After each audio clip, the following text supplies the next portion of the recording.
We had a client that we worked with, and she was really struggling with profitability. She kept raising tuition. She actually did 3 tuition increases within a 15-month cycle, and she still could not catch up. So I helped her work with our 6 money leaks in schools, and she only used 3 of the 6 money leaks and cut her expenses by 50%. 50. She did not fire anyone. She did not slash any of her programs, and she did not work more hours. Again, the 6 money leaks are not hacks or spreadsheets. These are patterns. They are small decisions that feel so normal that your school does, but they quietly drain your school's profit. So if you've ever wondered why you're working so hard, but still not seeing the return, this is your first step to clarity. Click the link in the show notes and find out what it's actually costing you.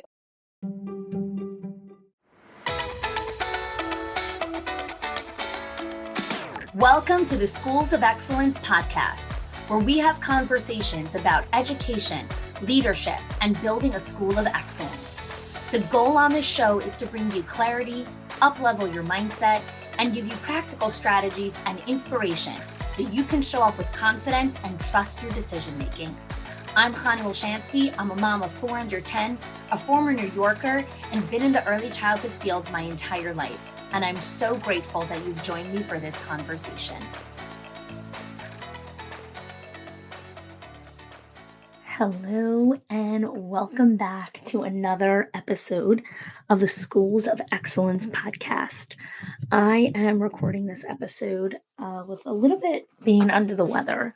A little interesting story, actually. So Mayor and I were cutting the lawn yesterday. So at the time of this recording this on a Monday. And so Sundays is usually lawn day. And so we hadn't cut the lawn actually in a while due to lots of things going on in the house. And so Mayor was busy with the weed whacker and the hedger and the trimmer, and he was doing all the manicuring that needed to happen. And I jumped on the John Deere lawnmower and was cutting the grass. Now, for those of you that aren't Southerners or don't have giant lawns that you need to take care of, maneuvering a John Deere is not like driving a car. It is actually extremely laborsome and very physical on your hands, because every time you turn the wheel to continue to maneuver on the lawn, you're physically moving these 4 giant wheels, unlike in a car. So later that evening, as I was getting ready for bed, Mayor and I both felt like ridiculously sick. I don't know if it was from the lawn or if it was a body exertion, but basically all day today, we have just been completely shut out. But I really wanted to get this episode recorded for you guys. So I am feeling a lot better.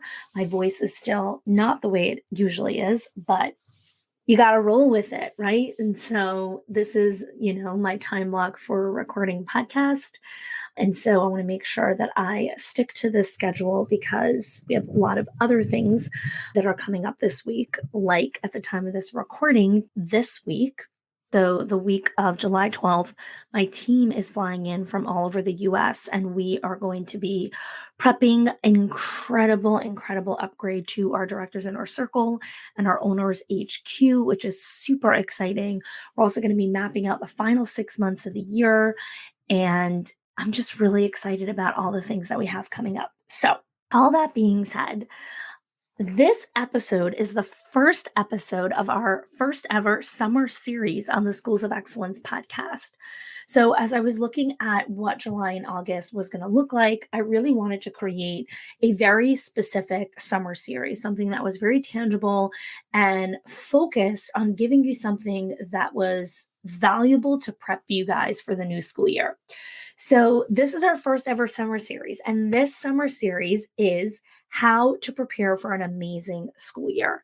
So we have 6 episodes that are going to be specifically focused with actionable content and strategies to set you up for success. So if you have not yet subscribed to this podcast, make sure that you stop what you're doing right now and subscribe so that you never miss any of the summer episodes that are coming up.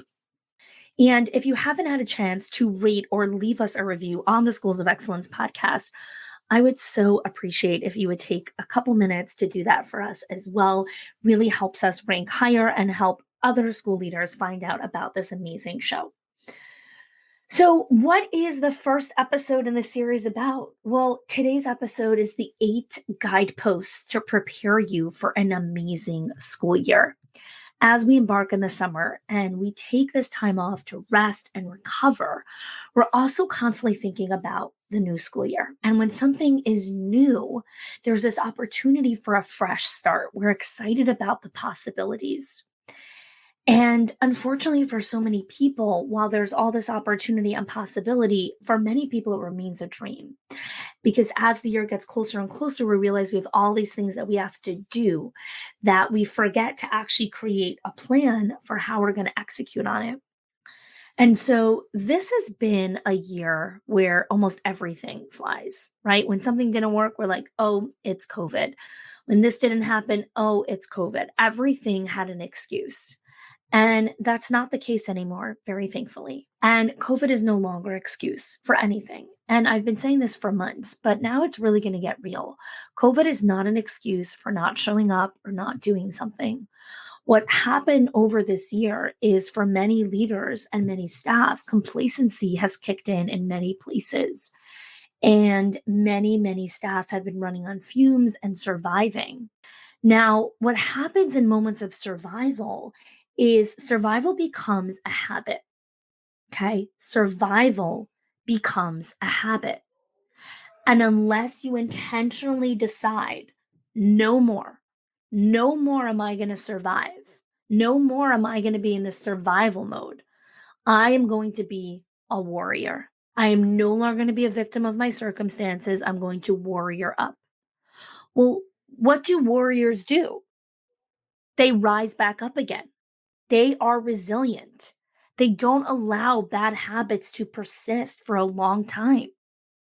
So I want to share with you these signs, these 8 signs of survival habits, because you're going to see yourself most probably in at least 2 or 3 of these.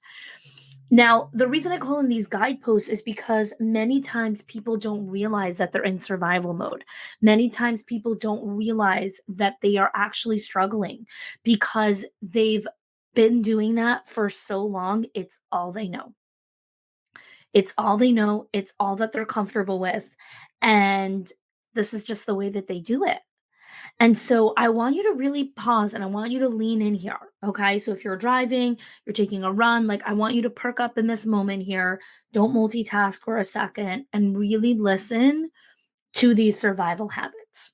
So, number 1, everything is urgent. The deadline is now. Number 2, meetings and appointments are constantly canceled and rescheduled. Number 3, the stress is very overwhelming. Number 4, almost everything that you do is reactionary. Number 5, it's challenging to find the joy in day to day. Number 6, everything feels risky for you.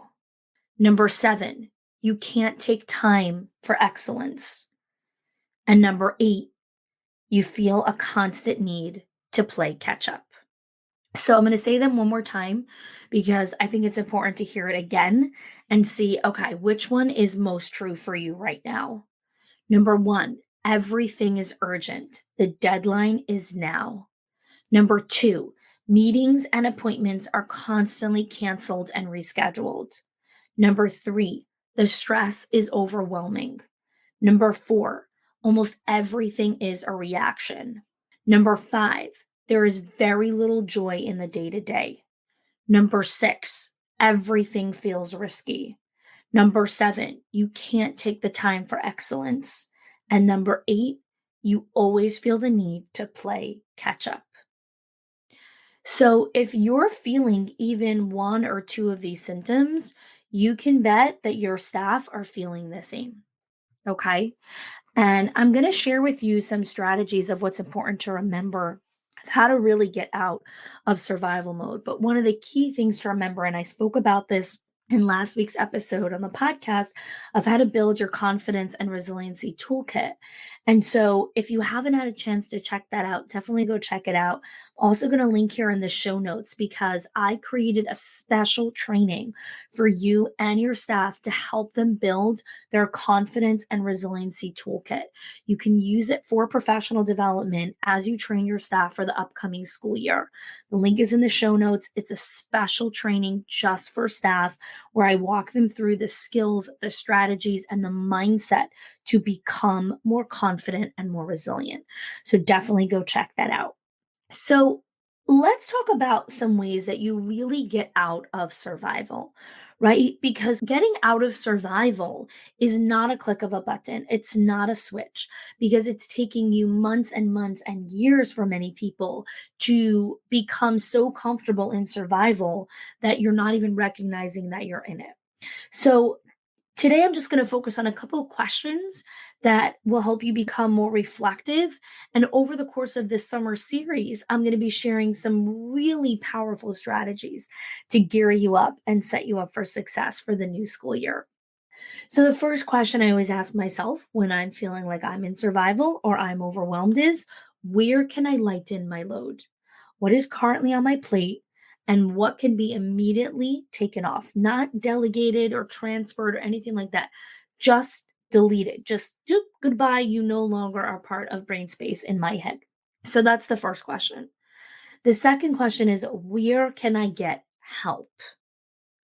Now, this is a question that's very hard for a lot of people to answer because they pride themselves on individuality. They pride themselves on being someone that can figure things out on their own. And it's very difficult for many people to ask for help. I will tell you, and one of the episodes in the summer series is going to be about how to create your own leadership philosophy. One of my definitions of leadership is your willingness to ask for help. Anyone on my team who displayed an unwillingness to be coached, to learn how to ask for help, is no longer part of my team. Every single member of Schools of Excellence, every team member who serves and takes care of our clients, from the operations to marketing to delivery to relationships to every department in our business, every single one of those people have a common quality, and that is their willingness to ask for help. It is a huge component of my leadership philosophy, and I'm going to explain that a lot in that episode that I'm going to record in the next couple of weeks. But the reason I'm bringing that up here is because when you're in survival mode, you cannot get out of it yourself.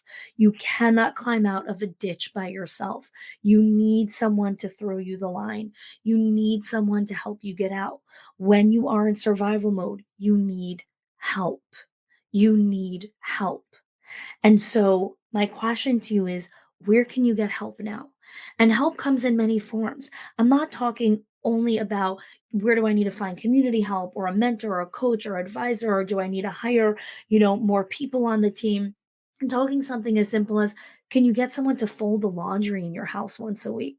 Can you get someone to clean the bathrooms or, mop the floors?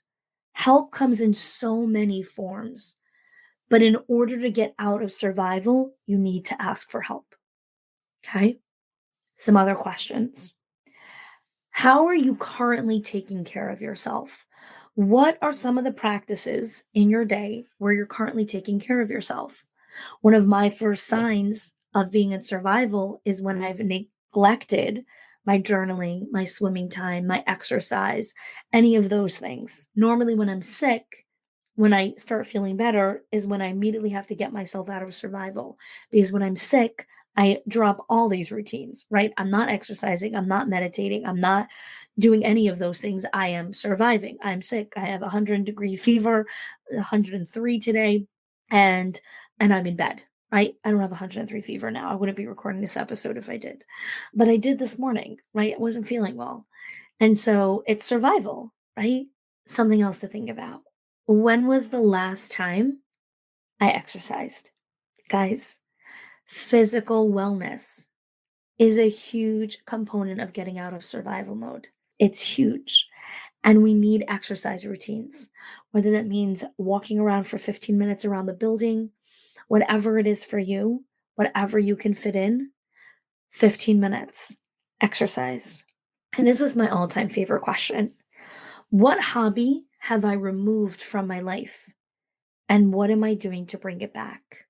When we're in survival mode, we've lost touch with ourselves. We've forgotten who we are. We've forgotten what brings us joy. We've forgotten what makes us really happy in our life. And when you think about what hobby have I removed from my life, you might be saying, well, I've never had a hobby to remove. Okay. Then what hobby do you want to introduce into your life? Really want you to think about that. These are a lot of questions to think about. And I really will encourage you to re-listen to this episode again and take notes, because these questions are really going to help you. They're going to help you to start to recognize how to get out of survival. And the reason this is the first episode in this series of prepping for an amazing school year is because I want you to nurture yourself over the summer to really break some of these survival habits, break the habits of being reactionary, of feeling that everything is urgent, meetings and appointments, like just living more in a flow state. So that's it for today. Thanks so much for joining me for today's episode, the first one in our summer series. And I hope you join us again next week for our second episode in our summer series of how to prepare for an amazing school year. Thanks so much for joining me. If you are loving the Schools of Excellence podcast and have gotten any value out of it for your school, I would love if you can do two things for me. One, subscribe to the show so you never miss an episode. And two, can you please leave us a review? Reviews help other school leaders know that this is the place to learn how to build a school of excellence. And I would be so grateful if you can do that for us. Your help and support makes this show to be able to be listened by the thousands of other school leaders all around the world. Thanks so much for listening, for giving us your time and attention each and every week, and I appreciate that you have joined us.